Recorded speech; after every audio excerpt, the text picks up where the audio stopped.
তাদের উপর নিপীড়নমূলক একটা আইনে পরিণত হবে। এটা আসলে যাদের উপরে এই আইনটা প্রয়োগ করা হবে তাদের পক্ষে 5,000 টাকা দেওয়া অসম্ভব। স্পিকার, ধন্যবাদ আপনাকে। আমি উপকূলীয় অঞ্চলের প্রতিনিধি। এখানে মাননীয় প্রাণী সম্পদ মন্ত্রীকে ধন্যবাদ জানাচ্ছি যে গরিব জেলেদের কথা চিন্তা করে ওনাদের যেই কারাদণ্ডের ব্যাপারটি কমিয়ে আনা হয়েছে, কিন্তু এই ব্যাপারে আরো কিছু সুনির্দিষ্ট ক্লজ যদি অন্তর্ভুক্ত করা হয় তাহলে আসলে হচ্ছে গরিব জেলে যারা তারা এই ধরনের হয়রানি থেকে মুক্তি পাবে। এই আইনের একটা প্রয়োগ রয়েছে। আসলে উপকূলীয় অঞ্চলে কিছু মাছ রয়েছে, যেমন আমরা ছায়া মাছ বলি, প্রায় হাজার হাজার কোটি টাকার এই অর্থনীতি। এই ছায়া মাছগুলো কারেন্ট জাল এবং ভিন্ডি জাল ছাড়া আসলে হচ্ছে ধরা অসম্ভব। এই মাছগুলো ধরা হয় শুধুমাত্র হচ্ছে অগভীর সমুদ্রে, খাল বিলে, উপকূলীয় অঞ্চলের খাল বিলে।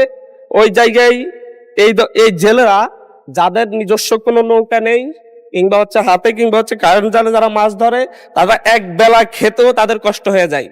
বিভিন্ন ক্ষেত্রে দেখা যাচ্ছে হচ্ছে এই ধরনের মাছের যে ব্যবসাটি, এ ব্যাপারে যদি স্পেসিফিক করে দেওয়া হয় যে ভেলা নৌকায় মাছ ধরলে, ভেলা নৌকায় এই জাল ব্যবহার করলে কিংবা হচ্ছে অগভীর সমুদ্রে ব্যবহার করলে কি ধরনের শাস্তি হবে, কিংবা ডাবল ইঞ্জিন অথবা হচ্ছে বড় নৌকায় করে ব্যাপক হারে মৎস্য নিধনে কি ধরনের সাজা হবে।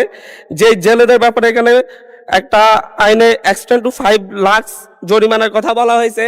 আসলে যাদের উপরে এই আইনটা প্রয়োগ করা হবে তাদের পক্ষে 5,000 টাকা দেওয়া অসম্ভব, এবং দিনে এনে দিনে খাই এই ধরনের ব্যাপার রয়েছে তাদের মধ্যে। পাশাপাশি এই জায়গায় মূলত স্পেসিফিক যদি না করা হয় তাহলে উপকূলীয় অঞ্চলের খাল বিলে মাছ ধরে যে হাজার হাজার মানুষ জীবিকা নির্বাহ করে তাদের উপর নিপীড়নমূলক একটা আইনে পরিণত হবে। এটা ধন্যবাদ মাননীয় স্পিকার।